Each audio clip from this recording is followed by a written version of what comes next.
Good evening. Being 7 p.m., I'll call to order the McHenry County Board regular meeting of September 20th, 2022. Mr. Nowak will lead us in the pledge today. I pledge allegiance to the flag of the United States of America and to the republic for which it stands, one nation, under God, indivisible, with liberty and justice for all.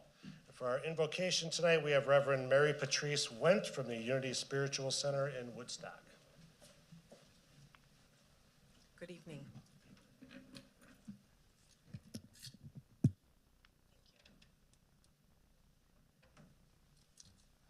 Good evening. Let's pray.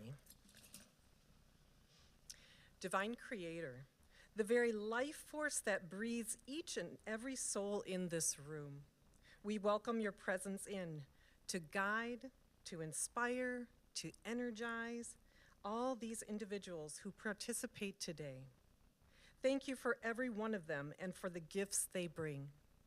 May their efforts bring about the highest good for this community.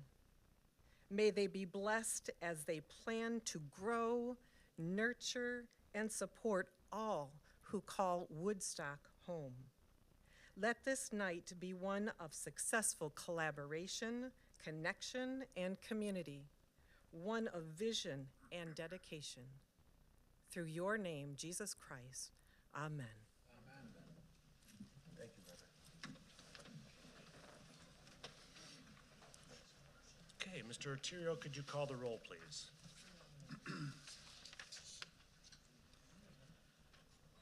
Michelle Avang. Here. Acosta. Here. Altoff. Here. Bates. Here. Campbell. Here. Collins. Here. Doherty. Gadamuller. Here. Jendrick. Here. Young. Here. Kearns. Here. Meshes. Here. Nowak. Here. Parrish. Here. Schofield. Here. Schwartz. Here. Scala. Present. Smith. Thorson. Here. Vijuk. Here. Von Bergen. Here. Wagner. Wilbeck. Here. Jensen. Here. Thank you. Okay, having a quorum, I'll entertain a motion to allow Ms. Avang to attend remotely. Mr. Scala, seconded by Mr. Vijuk. I'm looking at you. All in favor say aye. Aye. Against? Welcome, Ms. Avang. With that, I'll move on. I'll entertain a motion to adopt the agenda. Mr. Gadamuller, seconded by Mr. Thorson. All in favor say aye. Aye. Against? Motion carries. I'll entertain a motion to adopt the minutes from previous meetings. Mr. Scala, seconded by Dr. Jensen. All in favor say, or any discussion or changes? All in favor say aye. Aye. Against? Motion carries. Move on to my remarks. Just have a couple of remarks tonight. It'll be short, and it's good news to share. I'm pleased to report that our Valley High Nursing Home was voted Best Senior Living Facility in McHenry County in the 2022 Best of the Fox Reader Choice Awards. Just last month, with the threat of COVID-19 subsiding, I joined Dr. Paula Jensen in getting my first tour of Valley High as chairman. And believe me, this reward comes as no surprise to me. Valley High truly is the best of the best, and it's heartening to see that the public agrees. So congratulations to Administrator Tom Anarella and his outstanding staff for this well-deserved honor. And we should all applaud. Here, here.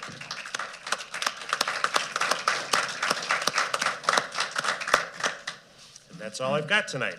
So on to members' comments. Do any members comment or have comments tonight? Ms. Parrish. Thank you, Chairman. I'm glad to hear that you had a chance to tour Valley High. A long time coming. That's awesome.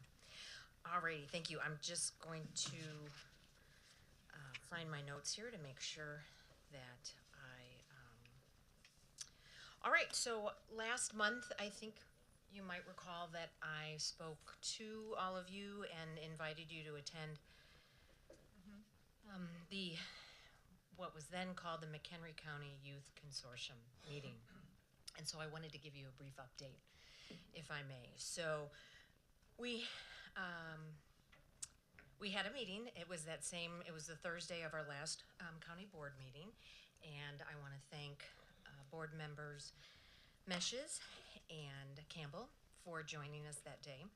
And it was a wonderful meeting of organizations coming together and learning about the youth consortium.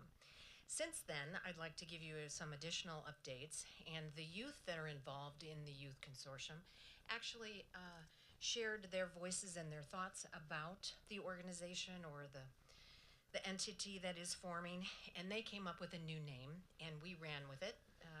They suggested Youth Empowerment Alliance, or in other words, yeah. YEC didn't sound good to them, Youth Empowerment Consortium, so they liked the alliance better. And something else that happened after the meeting last month, the Youth Empowerment Alliance presented at the Suicide Prevention Awareness Mental Health Recovery Conference that was held September 9th, and there were 6 youth, high school age to young adult, early college age, that spoke to a packed room in both sessions, talking about mental health concerns, concerns in school, concerns at home, ideas about COVID, and just shared a youth perspective of how adults in the room and beyond can help them thrive. And it was very exciting. And since then, a lot of additional momentum has taken place. We've heard from a variety of individuals, from private practice as well as other organizations throughout the county that are wanting to get involved in supporting the youth and taking all the great things that we're already doing to collaborate with one another and support youth, and listening to their voices and raising all of that support up a notch. So I just want to thank the county board for their involvement even in listening to this, and I'm sure you'll hear more about in the future. And those are my remarks, so thank you so much. Thank you, Ms. Parrish. Dr. Jensen.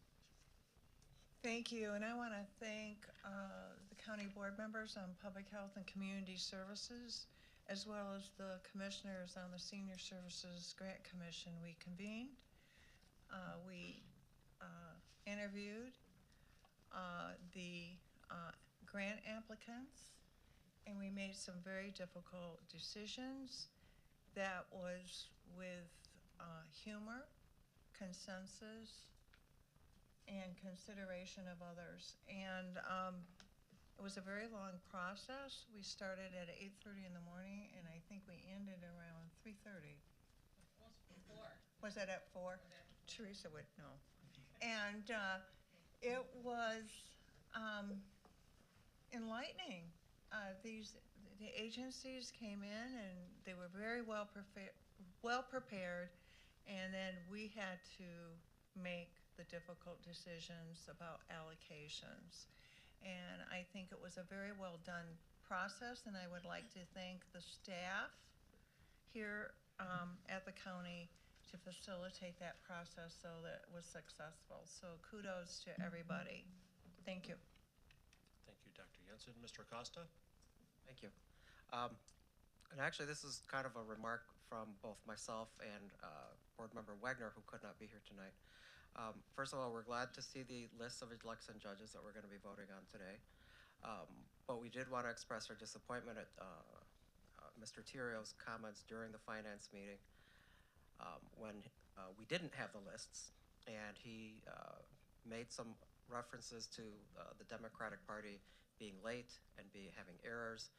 And we followed up with Chair Zahorik. She felt that they were timely. So at a minimum, it was a mischaracterization. At its worst, it's political gamesmanship in terms of putting the party through a ringer, and we did not appreciate it. That's my remark. Mr. Vijik? Thank you, Mr. Chairman. Good evening, everyone.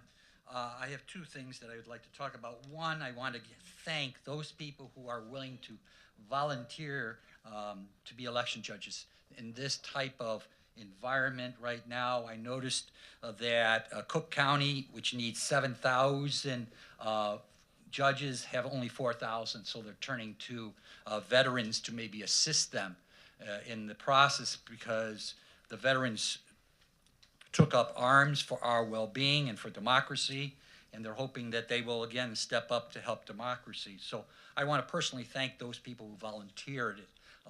It's an amazing opportunity for those who have not. The second thing is I want to thank the administration in their marketing efforts. They're continually increasing the exposure of the county to the various constituents that not only in the county but outside the county. I think they're doing a wonderful job, and they've asked us to get out the word about a survey that they are trying to do in order to get people to find out whether or not it's working and what areas they need to be congratulatory on and other areas where they may be lacking. One of the questions that were asked is, should there be additional social media channels? Given that being the case, there's 6, Truth Social, which is currently owned by the 45th president, Rumble, which unfortunately is a haven for controversial political figures when videos of theirs is taken down. Getter, Gettr, which is targeting American conservatives, founded by the 45th president's aide. Nextdoor is having difficulty screening and evolving into a highly salient group who have some problems with getting people like-minded to be on that, and that was from Catherine DeCourt, a computer science professor. TikTok, political expression by youth, founded by a country outside the United States, and Twitch, WTITCH, directed towards teenagers with having both progressive professional politicians and many ultra-right and QAnon conspiracy theorists. Many users are seen to be drawn to that because, one, the anonymity, two, because of money, and three, lack or no censorship. I am concerned that potentially 3.5 of these groups may be slanted towards a political ideology. I hope that other platforms may also be considered. Thank you, Mr. Chairman. I yield. Mr. Vujicic, any further member comments? Ms. Campbell? Yeah, thank you. Sorry about that. Thanks. Yeah, I'm just really going to take a few minutes just to kind of talk about some events that had happened over the last month since our last board meeting. So more of a shout out and just kind of some good things happening out there. I want to thank Member Parrish for mentioning about the Youth Empowerment Coalition. They did change their name and we did attend. One of my takeaways is the sheer number of organizations that are out there that are trying to help and trying to make a difference. And one person who was there commented that we are a resource-rich community or county, and we are. The challenge is, how do we connect those resources so that we can provide the best services to people in need? And we engaged in an activity where a hypothetical situation was presented, and everyone around the circle was to say how they would help that person based on what their resources are, or what their organizations provided. And then the yarn was thrown to the next person, and the next thing we had was a web, and that we were all connected together. We just need to learn how to work together to provide those services. So it was a very good meeting, and I'm very glad that we were able to go. Just a couple other things. Shout out to the planning department, Adam Wallen, Joanna Coletti, Scott Kuykendall, and staff for pulling together yet another wonderful water forum. I know it was mentioned last week, but I wanted to say that. They're always very informative, very engaging. This year, a little bit time was taken to give good information out to people who rely on well and septic to make sure that they're taking care of their own personal water supplies and what they need to be doing. Also, a shout out to chef and owner Zach Dolzal from Duke's, who always provides a wonderful dinner. Added to that, about a week later, was the Groundwater Field Day. This isn't done every year, but it's an extension of the Water Forum, and it includes a site tour. This year, the tour was at Veterans Acres in Crystal Lake, and it was exploring the impacts of the latest glacier the late Wisconsin, which was about 18,000 years ago. And that one made its way as far south as what is now Crystal Lake Avenue in Crystal Lake, and its impact on the land there. Jason Thomason is a research scientist with the Illinois State Geological Survey at the University of Illinois. He presented. I will tell you, if you haven't heard him and you see he's talking, you need to see him. He was one of our early speakers during the RAP sessions that were held when we were pulling together the Water Resources Action Plan. What was the other thing? Oh, I do want to thank the Harvard Chamber of Commerce for bringing the entire memorial wall here to McHenry County. I don't know if you had a chance to get out there. I happened to make it on the last day, which was a very rainy, gloomy, cold day, but very appropriate. It was very appropriate for walking around the exhibit, and I was very glad that I had that experience, so thank you for that. What was the other thing? Oh, and also then Sheriff's Department's open house. That was a wonderful event. I didn't get there until the last 2 hours, but you could have spent the whole day there. So I missed a few exciting events, but I did get to see the motorcycle exhibit. I'm sorry? Demonstration, thank you, I couldn't think of it. And that was held with Deputy Crichton and Sergeant Stewart of the McHenry County Conservation District, along with Deputy Crichton, who is the Sheriff's Office, and then the canine demonstration and other things that were there. So that was a wonderful event, thank you. And I think that was, oh, I'm sorry, one more thing. At Green Drinks, the McHenry County Department of Transportation did a presentation on roundabouts, their use, impact, and benefits. So thank you to Scott Hennings, along with Daryl Kuntz, and then Chris Teat, who is the city engineer of City of Woodstock. One of the takeaways that people brought, there was a lot of great information, great slides. The thing that people were talking about afterwards is they didn't realize that those kinds of intersections, the impact of any kind of accident is a lot less. You know, you're less likely to have a fatality. If you do have a crash, it's less likely to be. It's more of a fender bender, and so there are some positive benefits from having that, in addition to how traffic moves. So that was wonderful to have that as well. Thank you. Ms. Campbell, Mr. Kearns. Okay, just a couple of quick announcements. Thursday, the 28th of September, 8:15 a.m. Here at the administration building, there's going to be a opening of a public hearing for Randall Road with to talk about the quick take and with the state legislature. Now, our transportation meeting was canceled, or was scheduled at the same time at 8:15 over at the transportation department. That is being moved, if you didn't notice it, to 9:15 here at the admin building also. Also on this Thursday, coming Thursday, our stormwater has been canceled again with lack of quorum, too many people out of town at the municipalities. So that's all I had. Thank you, Mr. Kearns. Any others? Seeing none, we'll proceed to special recognition. I'll entertain a motion to approve the proclamation declaring September 15th, 2022 through October 15th, 2022 as Hispanic Heritage Month. Mr. Scala, seconded by Ms. Parrish, and Mr. Acosta will read the proclamation. Proclamation declaring September Your 15th. microphone. Proclamation declaring September 15th through October 15th as Hispanic Heritage Month. Whereas each year the United States observes National Hispanic Heritage Month by celebrating the culture, heritage, and countless contributions of those whose ancestors were indigenous to North America, as well as those who came from Spain, Mexico, the Caribbean, Central America, and South America. And whereas what began in 1968 as Hispanic Heritage Week under President Johnson and was expanded by President Reagan in 1988 to cover a 30-day period starting on September 15 and ending on October 15th. And whereas Hispanics have had a consistent presence in McHenry County for over 75 years, now comprise over 14% of the county population and comprise over 50% of the population of some municipalities. And whereas Hispanics have served with honor and distinction in every conflict since the Revolutionary War, and they have made invaluable contributions through their service to our country.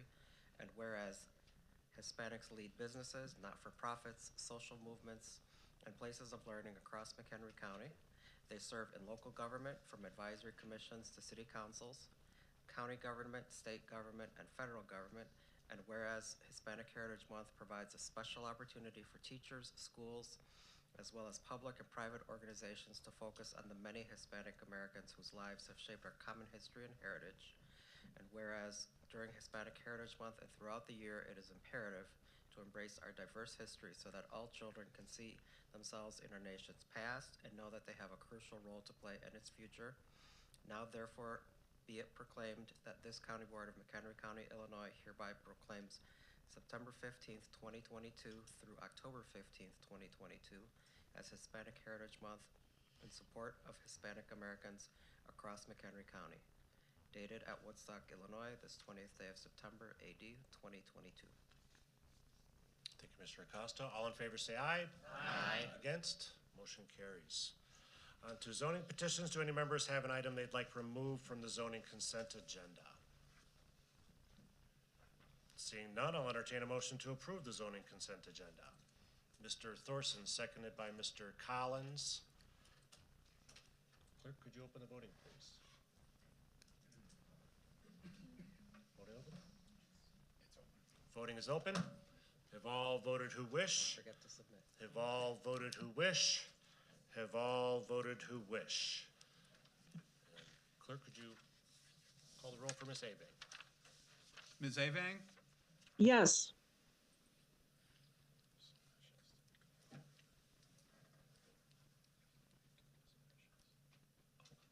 Ms. Matt, we didn't get measures. Ms. Submit.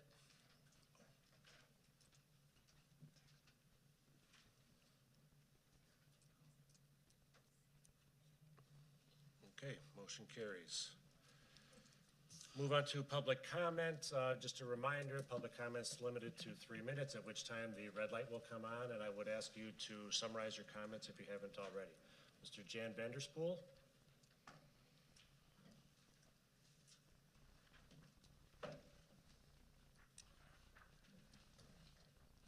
My name is Jan Vanderspool. When I moved into the dead-end street of 8708 Bull Run Trail 36 years ago, I thought the covenants prohibiting any other dwelling unit, temporary or otherwise, would assure safety and tranquility. Instead, I find that my covenant rights to enforce in the courts were unilaterally usurped by county zoning. I am here to express my seething anger with what the county zoning ordinance for a granny pad, otherwise known as ancillary dwelling unit as a right, has done to irrevocably damage my formerly safe and tranquil dead-end street of Bull Run Trail, Bull Run Estates subdivision. The ancillary dwelling unit needs to be called by its true long-term impact, and I saw rental property inconsistent with my E3 zoning and all other lots in the subdivision. The building permit process assured that my subdivision covenants were not worth their weight in toilet paper. I am objecting to the permit issuance process and believe that the ADU concept has run amok. The permit to impact the impervious surface should never have been issued without at least some sort of hearing. Again, a flawed process, because 4 lots on the north side of Bull Run Trail shared drainage issues. Also flawed as a part of the current permit process, stormwater management in the current zoning ordinance has no vision, viewpoint, or responsibility on impact to properties other than the specific property under study, even when showing underwater condition for a neighbor. Also, the permit issued ADU lot directly east of me having a large chlorinated pool has raised the need to have chlorine water disposal a part of the permitting process for pools and building changes. The septic system installation for the ADU removed the last obvious site of available grass area as a possible pool water disposal area. The ADU permitting process is flawed because the changes to the property do not treat the property's other features, such as the pool, as an interactive part of the completed approvals. Thank you. Thank you. Mr. David Gutkowski.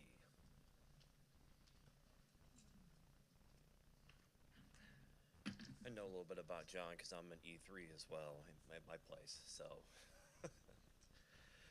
David Katowski here with Internet Freedom for McHenry County. Hope everybody's having a good summer. So, what I'm going to be doing is I'm going to be reading testimonials from our broadband survey that we've been doing for several years now. We've been collecting broadband survey and trying to basically get address level information, and we've been collecting testimonials if people want to provide them, and I'm here to start sharing to a government body of those what people want to share. And so I'm going to start with the very first response we got back in, I don't know, I want to say 2019. So, and this first response is, very unstable and unreliable service. Need competition as costs are high, says Patrick M. from Spring Grove, and he is in an incorporated area. And the next response is, Mediacom is a scam, takes money for us monthly, and does not provide reliable service. And this is from Jen M. from Spring Grove, an incorporated area. And the next one is, our options to internet providers is limited.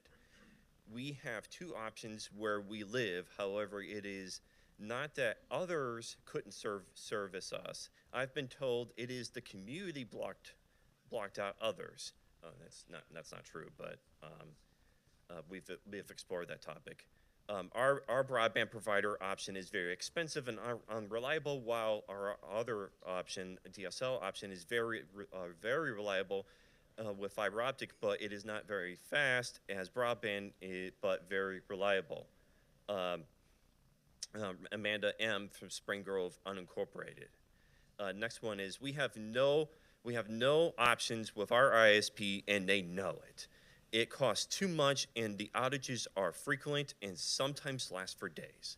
And this is from Mary H. from Richmond and unincorporated. And there are hundreds, and I will be doing this for the foreseeable future. And so, and I know that, you guys have been going to the, to the Shaw media and been saying this is critical, that this infrastructure is critical and everything, and I would like for you guys to treat this like this is critical, because it is to these people that provide testimonies. It is critical to them. This is their daily life, and so I hope that you are treating this like it is critical, because to them it is. So, thank you. Thank you. Dr. Michael Rain.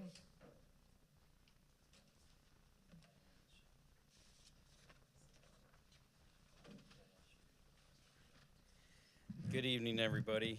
I just kind of wanted to piggyback off of what Ms. Parrish was talking about, as far as there is a suicide prevention task force in McHenry County, and they are holding their inaugural walk this weekend, the 24th. It's out at the Dole Mansion. It's registration's at 8:30. Walk starts at 10. I will be out there and hope to see everybody there. I'll be selling 50-50 raffle tickets, so if you're out there, bring $10. Other than that, the one thing I did want to kind of talk about, though, is that the McHenry County Suicide Prevention Task Force inaugural suicide walk, basically their mission is to raise awareness, provide education, implement, and prevent programs and support those affected by suicide within McHenry County. Within my stats this week, or this month, you'll notice that the suicides actually have gone past overdose deaths at one point, which I'm not sure that's ever happened. So understand that this year specifically for sure, and I really wish I knew the reason, but I think most of that, and I think most everybody can agree that mental health is a very big thing that we need. And it's great that we do have the Mental Health Board and many other organizations within McHenry County that help with that. I've been asked to do some things on the task force and things of that nature, and we're looking at different statistics, analysis, and different things that we can do to help prevent these suicides as best as possible. We all know that COVID hit over the past couple years, and everybody's starting to try and get back into the swing of things, and some people it affected more than others. So understand that this is come a very prevalent light in recent memory. So hopefully people that are listening can come out and support, and if any of the members here were out there, it'll be good to see you. Thank you. Thank you. Move on to item number 14. I'll entertain a motion to approve the recommendation for appointment to the Senior Services Grant Commission, Community Development Housing Grant Commission, Housing Authority, and Ethics Commission as of September 2022. Dr. Jensen with the motion, Mr. Schwartz with the second. Any discussion? Seeing none, clerk, could you open the voting, please? It's open. Voting is open. Have all voted who wish? Have all voted who wish? Have all voted who wish? And clerk, could you call the roll for Ms. Avang? Ms. Avang? Yes. Mr. Thorson? Oh. Okay, motion carries. On item number 15, do any standing committee chairmen or liaisons have updates for us tonight? Schofield. Thank you. I just wanted to do a couple interesting points that came out of the CMAP meeting the other day. First of all, in the LTA grant process is going to be opening up next month for applications, and the focus this time is going to be more strategic and taking advantage of the federal infrastructure dollars that are available. So just wanted to, anyone that's interested in applying for that, the next month it'll be coming out. And then we got an update on the 2050 plan for CMAP, and it's worth taking a look at if you get the opportunity. But one thing I found interesting, they went through the themes that stood out on the public comments in particular. The final update's not out, but they went through the public comments, and one of the ones that I thought was really appropriate for McHenry County and was really pleased to see that was a theme that came to the top of their list was rural land preservation. And they indicated that they need more technical assistance to better understand that and to continue to encourage that engagement, especially in that area. And I think that McHenry County is unique. Well, probably Will is also has that rural land preservation, but in Kane, yeah. So I think that's an important one to keep because I feel like we're often forgotten about, but I was really glad to see that incorporated in that. So anyone that would be willing to stay engaged in that process, especially we're going to be starting the next regional plan in the near future, so hopefully that'll continue to be a theme. And I mentioned this before that traffic deaths, it's been interesting to watch the numbers, so I'm just sharing some statistics I think people would be interested in. Traffic deaths have actually increased by 40% from 2019, which you think is kind of unusual given COVID and the lack of traffic that had been on the road, but they were, in the area that it increased most were actually in the non-auto related. So pedestrians, biking, so that's an area that's going to be looked into further. But then a surprising fact was actually traffic now is higher than in 2019, both for passenger, which was about 10%, but in particular, and I've mentioned it before, in the transit and commerce area. So we actually have more traffic on the road today than we did in 2019. And CMAP is wrapping up the mobility recovery study, and they gave a little sneak peek at what's going to be included in there. Mentioned it before that telework is going to be significantly increased after in our, as compared to pre-COVID, with an estimated 1 in 10 people will be doing telecommuting. And they mentioned some recommendations that they anticipate coming out. They're not finalized, but to identify and enact new revenues for transit, enable faster and more reliable regional bus service, continue reforms toward a more integrated and affordable transit system, and invest in infrastructure that make active and sustainable modes safer and more attractive to use. So I'm assuming that will go back to them, that the 40% increase in the fatalities as well will have to be looked at with that one. But just some points that I found very interesting for everyone throughout our region, so wanted to share. Thank you. Thank you, Ms. Schofield. Dr. Jensen? The Mental Health Board will be meeting September 27th. I have not received my report yet because we're meeting later this month, and our focus is allocations. Agencies are coming forward to present their grant application to us, and we'll be making decisions. And you'll be getting a report back as to what those allocation decisions are. Thank you. Dr. Jensen, Ms. Parrish? Thank you, Chairman. Couple of things. I just wanted to thank the staff again for particularly the Community Development Division for their work with the CDHG Commission. I have had the honor of serving as the chair of CDHG for the last 2 years, almost 2 years, as we reorganized the board, and I was appointed to that, and I was very appreciative. Well, not initially. I didn't know what I was going to be doing, quite frankly. I mean, I had participated in some of the P&D meetings, but I wasn't able to appreciate it in the beginning. But I want to tell you how much I appreciate having been part of that commission for the last 2 years. The work that the commission does and the people that I get to sit around the table with, and Member Smith, who's not here, led it before me, and he did a great job, so it was very easy, one, to become chair, and then two, to have him there to help navigate those meetings. And I realized last week that it would be my last. And so, again, thank you very much to your staff. They do an amazing job, and we couldn't do the work that we do at that commission without them. So that's number one. Number two, I just wanted to acknowledge for my fellow PHCS members that we have our committee meeting before the budget meeting next week, so plan your day accordingly. If you want to text me, my committee meeting members, if you want to text me a Starbucks order, I'll pick you one up on the way.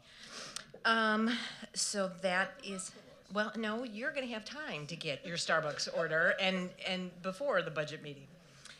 And my salary isn't big enough to get you all Starbucks.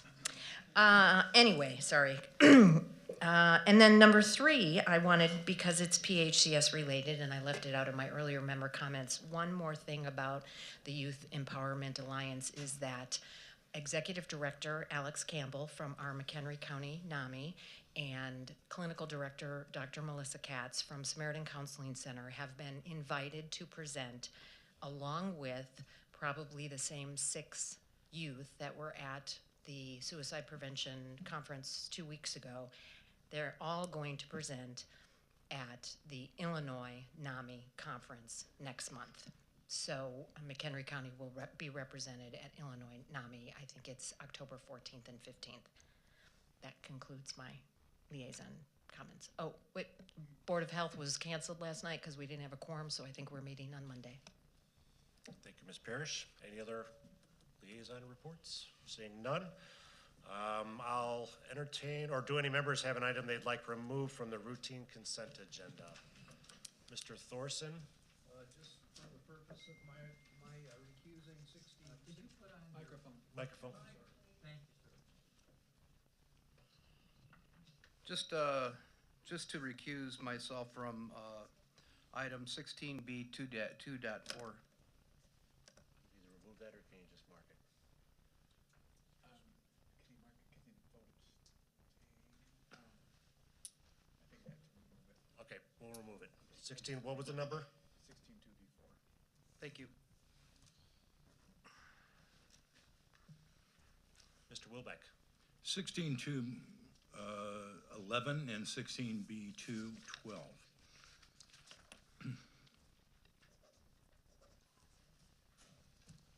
Any others? Seeing none, I'll entertain a motion to approve the, Oh, you're putting, I'm I sorry. don't see a light. No others? Okay. I'll entertain a motion to approve the routine consent agenda, less items 16B24, 16B211, and 16B212. Mr. Scala, seconded by Mr. Kearns. Clerk, could you open the voting, please?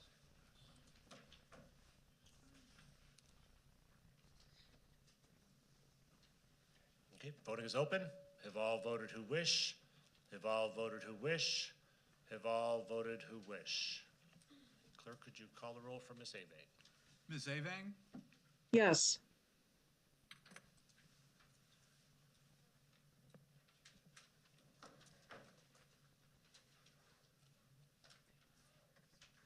Got everyone? Okay, motion carries. Moving on, I'll entertain a motion to approve 16B24. Mr. Scala, seconded by Mr. Gottemoller. Discussion. Ms. Parrish? Yes, thank you, Chairman. Thank you, board members, for allowing me to speak once more. I wouldn't normally do this, but I'm going to do it this evening. And I would like to respectfully disagree with Member Acosta's characterization of Mr. Theriot earlier in the meeting. And I will just encourage people to listen to the meeting, the finance meeting, and I will only say that attending the meeting, I did not hear once Mr. Theriot express that Mrs. Zohoreck, never did I hear him say that she was late. I did hear him say that he was having multiple conversations or email exchanges with her and that he was awaiting information from her, but I never did he infer, imply, or suggest any disrespect or concern in a negative way or misrepresent the Democratic Party or Ms. Zohoreck in any way. I felt he was professional and transparent, and Member Thorson, who's chair of the GOP, spoke about the process briefly as well, and I thought it was a very professional, informative, transparent exchange. And I want to thank Mr. Theriot for the work that he's done and the changes that he made to the names. And I'm done. Thank you. Any further discussion? Seeing none, clerk, could you open the voting, please? Okay, voting is open. Have all voted who wish? Have all voted who wish? Have all voted who wish? Clerk, could you call the roll for Ms. Avang? Ms. Avang? Yes.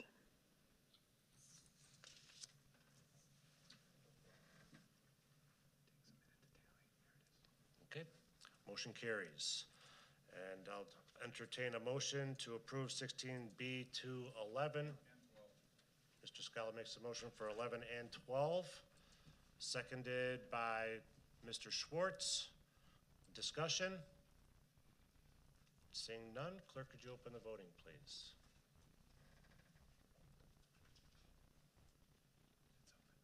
Voting is open. Have all voted who wish? Have all voted who wish? Have all voted who wish? Clerk, could you call the roll for Ms. Avang? Ms. Avang? Yes.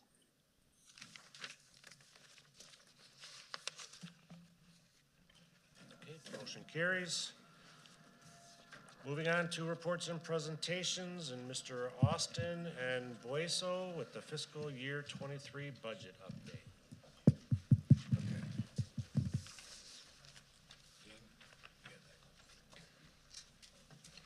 While we get this fired up, I wanted to thank Chairman Bueller and Finance Chair Scala for meeting with us twice to kind of go over this. And we're not gonna spend a lot of time tonight. I know it's evening and we're at the end of the meeting and I'm between you and home at this point. But we wanted to just spend a couple minutes setting the table for our larger discussion, 9 days from now. And, thank Kevin for putting a couple slides together. Really, if you remember when you adopted the budget policy, last May or June, we kind of asked to have the special finance meeting at the end of September. We really wanted to go over 4 scenarios where the allowable growth and the new growth is taken, the allowable CPI growth and the new growth. One where it's just to take the CPI growth, one where you just take the allowable new growth, and then a flat tax. So Kevin can kind of quickly present to you those 4 scenarios and the gap or surplus that the 4 scenarios present. Then we can kind of show you a little bit on what we're going to touch on Thursday night. So Kevin, yours. So again, this will be quick. We wanted to get a. Sorry, this always gives me problems with things. Do you mind moving it for me? Yeah, we need new batteries or something. Is it in the clicker? Let's see. There you go. Okay. So here you go. There you go, Scott. Beaming you. But so just real quick, Pete already went through these items. This is good. This is good. So again, Scott, let's see.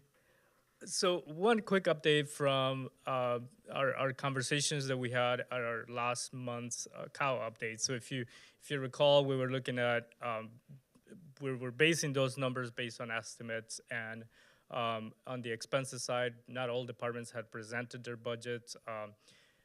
Illinois Department of Revenue and the Illinois Municipal League had not released some of the updates on their revenues. As you know, we follow what the state does with some revenues that they collect. So their fiscal year ends June 30th. So there's a little bit of time when they do their analysis and then they send us the information saying, we need to update some of these numbers. So some of those numbers from our original estimate increased by the numbers that I'm showing on this slide. So that reduced that deficit that we had been talking about if the levy had, if the levy and other revenues remain flat. So keep that in mind as we go through the presentation real quick. Yep, so definitely good news. One caveat here is that, a lot of these revenues are, obviously they're driven by the economy and how well it's doing. And so are these numbers sustainable? Are we always going to see, 20% growth in sales tax or 15% growth in income tax and all that? We have to think about that as we're thinking long-term for the fiscal stability of the county. So when we put all the numbers together now, I would say we're 95% of the budget completed.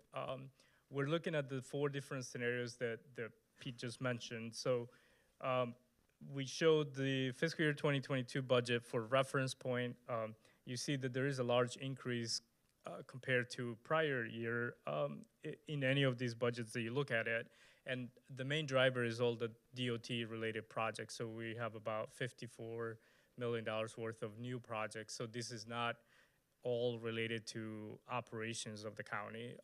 And so these changes. And that won't all be spent next year, but Right. it'll all be appropriated next year. Correct.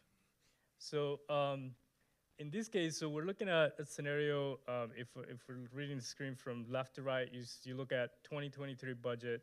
The first scenario is you include the CPI and the new growth for the levy. So that would mean there's 1.4 million available to fund the supplemental request in the general fund, which at this point is $885,000. If you look at taking CPI only, that leaves about $900,000 available to fund those supplemental requests. If you take new growth only, then you look at a deficit of close to 2.1 million. And then if you leave the flat levy as it is, as it was in fiscal year 2022, then we're looking at a deficit of 2.7 million or 2.6 million. Keep in mind that you have to add the $885,000 requests that are required for different mandates and things like that that are not included or part in that 2.7 because they haven't. That's something that we're going to come back to the board with the supplemental requests and the details. And I just want to take a moment to let that sit in.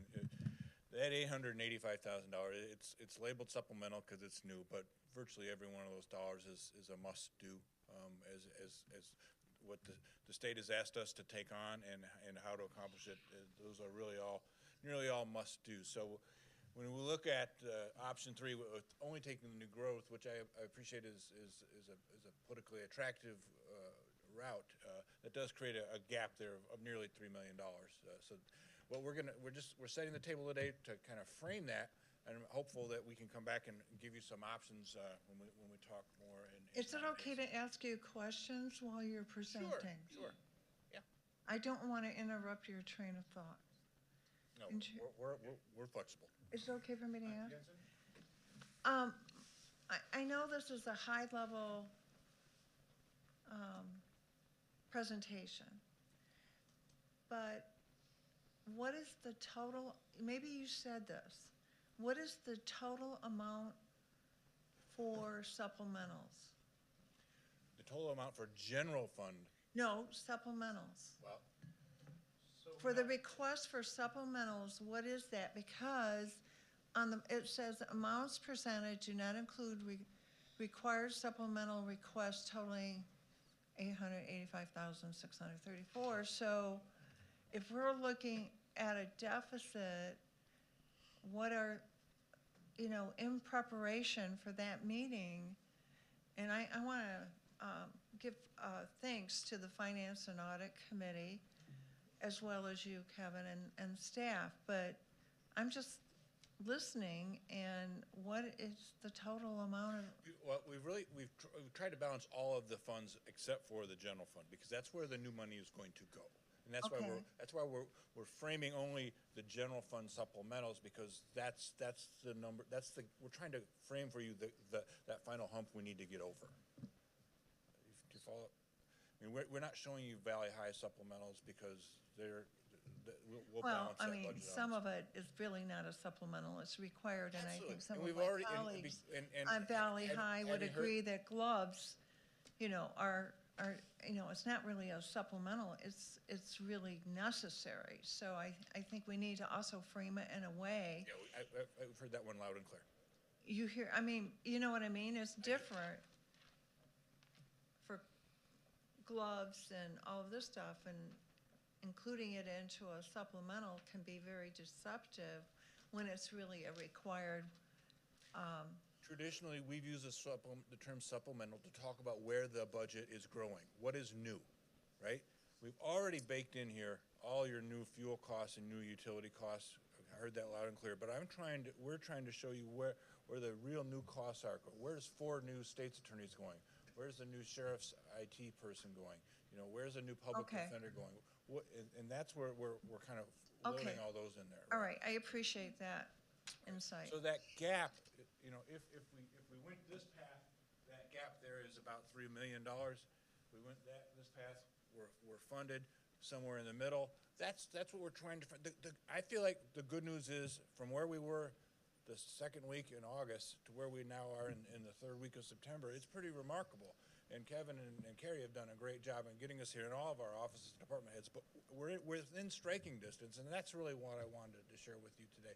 Okay. We've got a couple different paths we can take, and we'll kind of set those up. Yeah. So, and great questions, Paul. And over the next week, please shoot them our way so we're as ready as we can be for that discussion on the 29th. So one thing is, again, the deficit that we're showing here, even though we're covering all funds, that it's really impacting the general fund being our main operating fund for the county. So all the other funds being special revenue funds, any enterprise funds like Pete said, Valley High, and some of the automated funds that or automated fees that are collected in the separate elected officials, those are all balanced, and that's why what you see here and what we're highlighting is the supplemental request for the general fund only. So where you see the 2.7 2,899,000, that's all general fund related. And so, again, we have to add the 885 to those numbers that you see at the bottom there. If, once we take a look at the details of the supplemental request, which you'll see at the September 29th meeting. And so we'll be providing that detailed information. Let's see. So what are some alternatives that we're looking at on the revenue side? So again, ARPA is one of those funding options that are available for one-time general government services that the county may provide.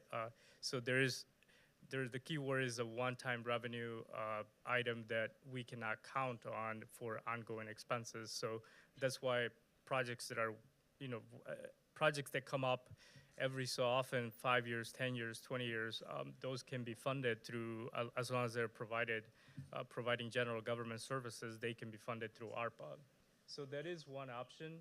Fuel tax, again, there's an opportunity. We're at 4 cents right now, plus whatever inflationary increase the state allows, and the county can increase that. The estimates that we have right now is that for every penny that's increased, we generate about $1 million. We understand that that's also a decline in revenue with the introduction of electric vehicles and more efficient the cars become, then the less fuel they use. So we have to think about that as well. And then we have the financing and leasing option. That's one thing that we are looking at as well. We're going to provide scenarios on the 29th on that option as well. Again, that's just things that we're looking at right now on the revenue side. On the expenditure side, there's a wider list of items that we have. And again, these are items that we will be providing detailed information on the 29th. So when we say, working with departments to look at their personnel, we would be bringing up which departments, what the amounts would look like, and what impact will it have on the county providing public services. So you can have that information as well. Any kind of vacant positions and how departments are operating, a little bit more information on that. Yeah, we are in a uniquely difficult time to hire, and we have a uniquely high number of positions vacant right now. And while that's a challenge, and our offices and departments are doing a great job in getting by with less staff, it is maybe a budgeting reality that we can tap into a little bit to help us close that gap. And does it make sense?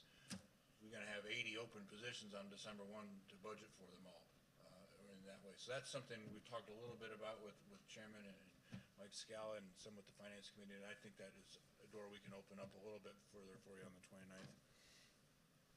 Yeah, and the last few ones, we're talking about non-union increases. So the budget has a built-in increase to non-union positions.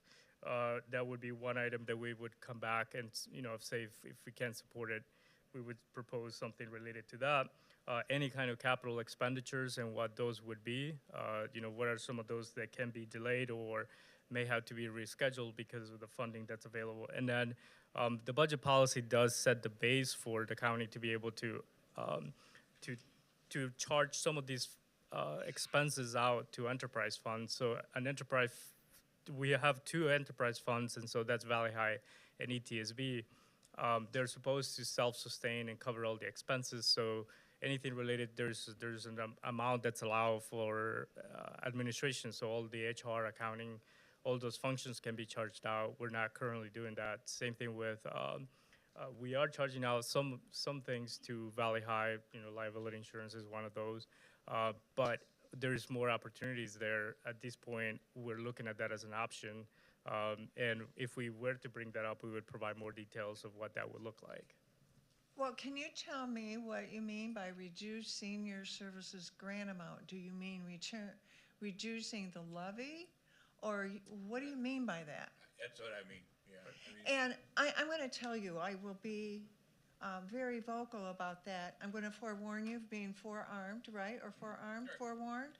But I'm telling you, the statistics are phenomenal in this county about the senior population. And I will have something to say at that budget. I know you know I will. Well, I know that you would. You knows it. You You know, and he knows it. But we gotta give you some options. We gotta give you some options. I If the majority of the board doesn't wanna do much with the levy. I understand, but I think people, need to hear what is going on in our county regarding the the older adult demographic. And, I know it would be a challenge, Paula, and inflation is hurting in and of itself, even with a flat levy at the senior So, citizens. But we've gotta look at yeah, what so, we have. And we understand that, neither on the revenue side nor on the expenditure side, some of these alternatives are not easy to go through and trying to get them through, but we're looking at both sides. And I understand, but I want you to know, I'm gonna debate the fact that it's much less expensive to keep people home than it is to put them in long-term care. And secondly, if you consider increasing a penny on gasoline, that is a regressive tax that will impact the poor and people of color more readily. And so be prepared. I will be there, and as Chairman Bueller calls me, I'm passionate. Right? Am I wrong? I guess you're right. so, Thank you, Dr. Yenser. Mr. Vijay, did you have something to add? Yes, I have a question, thank you. Related to the previous number of 885,634 in mandates from the state, and you may be doing this in your presentation, but I'm just wondering about the Veterans Assistance Commission, where the state has raised that amount, and other counties are looking at potentially $5 million increases.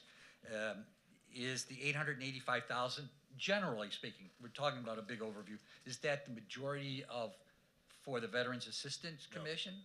No, in fact, we didn't even give it, our Veterans Affairs Commission has been so conservative that I think we're gonna increase their levy by 125,000.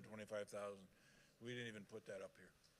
Well, And granted, that is a mandate from the state. Right. It is $125,000 less that we can levy in the general fund because we got to levy for it in the Veterans Fund. Okay. And that would narrow that. I just wanted to, that just struck me with the numbers. I just wanted to make sure that we're protecting our veterans. Thank you, Mr. Chairman. Thank you. Proceed. So the last slide that we have is just kind of what to expect for the 29th. So we got, we're going to talk a little bit more. We're going to provide more details on fund balances. So that's how healthy our funds are compared to what the policy is or what our board policy is. All the funds that have a levy. Correct.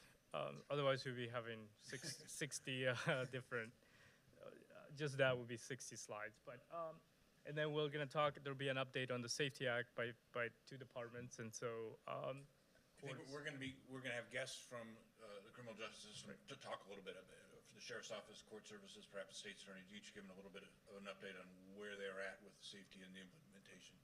And then we'll have an update on the recommendations, so recommended budget for review for the 30-day review, so that you'll have a preview then.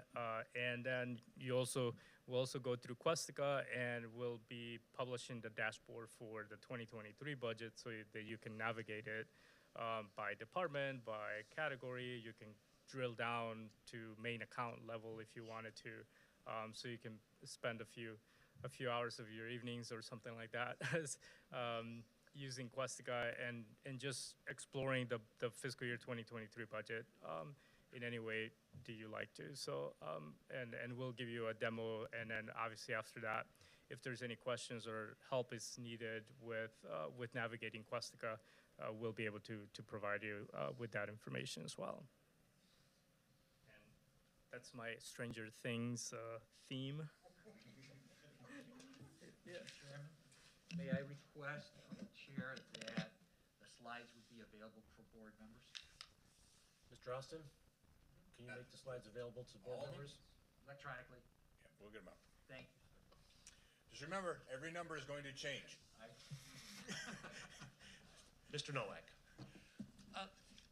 I didn't see on here the possibility of borrowing money to fill the gap. Could you possibly add that as a scenario? I don't even know if that's a Yeah, possibility. we did- So like if we had to borrow 5 million to balance the budget out, what would that cost us? Yeah, under the revenues, and you'll see these on the slide once I email it. There's a slide there that includes financing as an alternative that we're looking at. Oh, okay. I thought when you mentioned the financing, I thought you were just talking about the vehicles or the leasing of vehicles. So I have it under financing and leasing, so I Oh, okay. figure, yeah. So that's what it's combined in there. So that would be borrowing money to fill the gap. We can easily run scenario of what that would cost. Again, it's a tool that's available. Whether I would recommend it. Yep. If we don't bring down the expense side, we're not gonna catch up, you know? Right. That's just the simple reality, but we can show you some. Yeah, well, I understand, you know, and it's for discussion and, you know, right now, like you said, everybody's having hard times, you know, inflation's kinda 8% and going crazy and, you know, it's been the highest in 40 years, so it affects everybody across the board. So I just wanna think of that as a possibility too. We don't owe any money that I know of to anybody, because we don't borrow money. And people every day have to borrow money to get by, so I just want to see that as a possible scenario. Thank you. Mr. Nowak, Ms. Meshes? Thank you. I was wondering if in your presentation on the 29th that you show us a comparison between what the a year ago we had projections of what we were going to spend up and down to justify taking new growth, and I would be interested in seeing how the projections that we had from last year matched the realities that we felt this year. And in particular, like when the audit report was given for our end of year last year, I was impressed by the growth to the general fund, and so I would be interested in. And I realize that when you do the fund presentation, you will give us a history, but a sense of where our audit is going to end for this calendar year. So if we're, you know, if we see a dramatic decrease, that means something. If we don't see much decrease, I would be hesitant to say let's raise the levy in this time when we're so much of the county, including those who up there who live here, you know, are struggling with the increase everywhere. Thank you. Thank you, Ms. Meshes. Ms. Parrish? Just a quick question. I was curious, are you gonna share the ARPA funds and what capital project, one-time projects might be able to be utilized to capture that, to then take it off the general fund? We'll Ledger? provide that detail on the 29th. Yep. Okay, great, thanks. Any others? Seeing none? Do you have a report, or is this it? Just real quick, I had the honor tonight, before the board meeting, to go into Crystal Lake Central. They did a ribbon cutting for District 155's new CNA lab, which we helped fund. And it was, I felt honored to be the one there to get the applause from students who were there, principals, assistant principals, the superintendent, multiple superintendents, the school board. There was like 60 people there. It was really, really cool, and I was glad to do that. They have a bronze plaque on the wall now that says Advanced McHenry County, and it was really neat. So that was cool. Also tonight we heard that the Cary Village Board has approved our special use permit to use the Old Cary Village Hall as a public safety center. So that's good. We were expecting Since it. we bought it already. Yeah, that's pretty nice. we kind of knew the mayor was going to lean on them, but it was officially approved today. And this afternoon, I went to McHenry County Chiefs of Police Association with Shaylin Daigle and Mary Ellen Howe. Mary Ellen, of course, is your animal control director. So we went kind of with two purposes. We talked about syncing up how our local law enforcement is using animal control, in particular in the off hours, and there's some good ideas about how we can add some efficiencies there. But we also talked about, and that was where Mary Ellen was, but Shaylin and I kind of also talked with all the chiefs about the Pretrial Fairness Act and getting them to think about how those local law enforcement departments are going to be responding to no cash bail situations and notices to peers, et cetera. Just getting them to think about questions that they don't have answers to yet, that they have running through their mind. We're going to come back. We're going to have that in another meeting on October 18th out in Durango with all those chiefs again. There was like 35 people there with guns. It was really a powerful meeting. But they're all coming back, and we're gonna have representatives from our criminal justice group there to help answer questions and talk through these scenarios. So it was an important meeting. So thank you. Thanks, Pete. I had a comment. Is there anybody? Go ahead, I Dr. always Hanson. have a comment. I want you to know I attended the strategic planning session for Age Guide last week, and I mentioned the CNA program through the high school. And we're doing cutting edge. I want everyone to know we're doing cutting edge things here to meet the labor shortage. And many of my colleagues in the region were very interested about how we were going about doing it, because that was also an issue, you know, of hiring and retaining people. And I think we should all feel very proud of what they're doing there. And I should remember, we had Valley High managers at the ribbon cutting today, so we're making those relationships with the staff at 155, so it was great. And it's not That's just the very kids good. from Central, it could be South Cary Grove, PR. Right, and I just think it's excellent that we're moving forward in that direction. But I did mention it to my colleagues on a board level at Age Guide, and the people in our region are from different parts of the region, you know, Kendall, Will, Kane County, et cetera. And we need to feel very proud of what we're doing here. Thank you, Dr. Jensen. With that, I'll entertain a motion to adjourn. Mr. Scala, seconded by Ms. Von Bergen. All in favor say aye. Aye. Against? Have a good night.